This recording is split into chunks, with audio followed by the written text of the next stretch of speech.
Hi friends, எல்லாருக்கும் வணக்கம். Welcome to our react channel.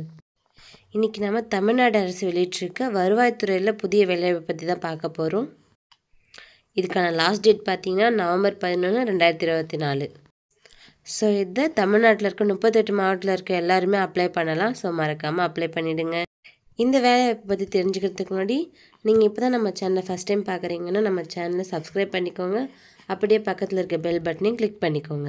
அப்போ தான் நம்ம போடுற வீடியோக்கள் உங்களுக்கு உடனுக்குடன் அப்டேட் ஆகும். ஸோ இப்போ ஜாப் பற்றி பார்க்கலாம். இதுக்கான எஜுகேஷனல் குவாலிஃபிகேஷன் என்னென்னு பார்த்தீங்கன்னா 8th பாஸ் பண்ணியிருந்தால் போதும். அதுக்கு மேற்கொண்டு நீங்கள் எனி டிகிரி முடிச்சிருக்கலாம். இந்த வேலைவாய்ப்புக்கு அப்ளை பண்ண ஃபீஸ் எதுவும் நீங்கள் கட்ட தேவையில்லை. அது மட்டும் இல்லாமல் இதுக்கு எக்ஸாமும் எதுவும் கிடையாது. மாத சம்பளம் பார்த்தீங்கன்னா 71,900 ஸ்டார்ட் ஆகுது. இந்த வேலைவாய்ப்புக்கான அஃபிஷியல் நோட்டிஃபிகேஷன் என்ன சொல்லியிருக்காங்க, எப்படி அப்ளை பண்ணுறதுன்றதை பார்க்கலாம். ஸோ ஸ்கிப் பண்ணாமல் ஃபுல் வீடியோவும் பாருங்கள். வாங்க வீடியோக்குள்ளே போகலாம். ஸோ இதுதாங்க இந்த வேலைவாய்ப்புக்கான அஃபிஷியல் நோட்டிஃபிகேஷன். எப்போ வெளியிட்ருக்காங்கன்னு பார்த்தீங்கன்னா அக்டோபர் 24, 2024 அப்போ வெளியிட்ருக்காங்க. யார் வெளியிட்ருக்காங்கன்னு பார்த்தீங்கன்னா தமிழ்நாடு விற்பனை வரி மேல்முறையீட்டு தீர்ப்பாணையத்துலேருந்து வெளியிட்ருக்காங்க. இதில் என்னென்ன போஸ்ட் எடுக்கிறதா சொல்லியிருக்காங்கன்னா ஓட்டுநர்கள் எடுக்கிறதா சொல்லியிருக்காங்க, அலுவலக உதவியாளர் எடுக்கிறதா சொல்லியிருக்காங்க, அதில் செக்யூரிட்டிக்கு எடுக்கிறதா சொல்லியிருக்காங்க மற்றும் தூய்மை பணியாளர் எடுக்கிறதா சொல்லியிருக்காங்க.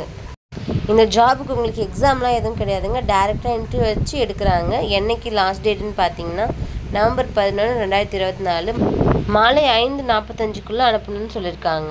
இந்த டைமை தாண்டி உங்களோட அப்ளிகேஷன் போனாலும் அவங்க ரிஜெக்ட் பண்ணிடுவோம் அப்படின்னு சொல்லியிருக்காங்க. இப்போ ஓட்டுநருக்கான கல்வி தகுதி என்னன்னு பார்க்கலாம். 8வது தேர்ச்சி பெற்றிருக்கணும்னு சொல்லியிருக்காங்க. கண்டிப்பாக லைசன்ஸ் இருக்கணும் அப்படின்னு சொல்லியிருக்காங்க. 2 போஸ்ட் எடுக்கிறதா சொல்லியிருக்காங்க. ஊதியம் பார்த்தீங்கன்னா 19,500லேருந்து 71,900 வரைக்கும் சொல்லியிருக்காங்க. அடுத்ததாக இரவு காவலருக்காக எடுக்கிறாங்க. இதுக்கு தமிழில் எழுத படிக்க தெரிஞ்சிருந்தால் போதும்னு சொல்லியிருக்காங்க. 2 போஸ்ட் எடுக்கிறதா சொல்லியிருக்காங்க. இதுக்கான சேலரி பார்த்தீங்கன்னா 15,700லேருந்து 58,100 வரைக்கும் சொல்லியிருக்காங்க. நெக்ஸ்ட்டு பார்த்தீங்கன்னா துப்புரவு பணியாளருக்காக எடுக்கிறாங்க. இதுக்கும் தமிழில் எழுத படிக்க தெரிஞ்சிருந்தால் போதும் அப்படின்னு சொல்லியிருக்காங்க. இதுக்கான போஸ்ட்டும் 2. சேலரி பார்த்தீங்கன்னா 15,700லேருந்து 58,100 வரைக்கும் சொல்லியிருக்காங்க. அடுத்ததாக இரவு காவலன் கூடிய துப்புரவு பணியாளர் கேட்டிருக்காங்க. இதுக்கும் தமிழில் எழுத படிக்க தெரிஞ்சிருந்தால் போதும்னு சொல்லியிருக்காங்க. 1 போஸ்ட் எடுக்கிறாங்க. இதுக்கான 15,700லேருந்து 58,100ன்னு சொல்லியிருக்காங்க. இந்த வேலைவாய்ப்புக்கான வயது வரம்பு சொல்லியிருக்காங்க. அதுவும் கேஸ்ட் வைஸில் சொல்லியிருக்காங்க. நீங்கள் ஜென்ரலாக பொதுப்பிரிவினராக இருந்தீங்கன்னா 18லேருந்து 32 வரைக்கும் சொல்லியிருக்காங்க. SC STயாக இருந்தால் 18லேருந்து 34 வரைக்கும் சொல்லியிருக்காங்க. OBCயாக இருந்தால் 18லேருந்து 37 வரைக்கும் சொல்லியிருக்காங்க. ஆதரவற்ற விதவையாக இருந்தால் 18லேருந்து 37 வரைக்கும் சொல்லியிருக்காங்க.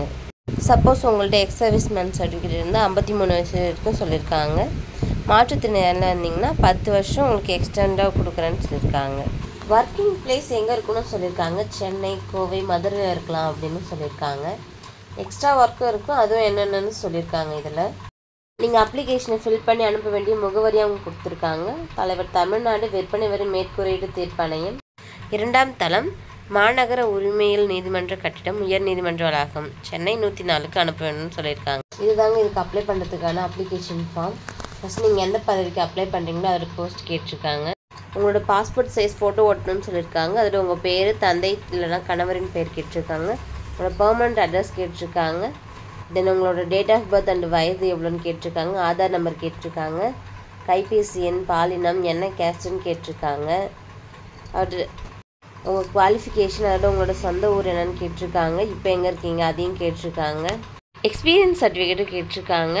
அதில் அவங்க ஒரு உறுதிமொழியாக அனுப்பிச்சிருக்காங்க. அதில் அவங்க சைன் போட்டுட்டு டேட்டு என்ன பிளேஸ்ன்னு சொல்லிட்டு போட்டுருங்க. இதை ஃபுல்லாக நீங்கள் லாஸ்ட் டேட்டுக்கு முன்னாடியே போய் சேர்கிற மாதிரி அனுப்பி வைக்கணும்.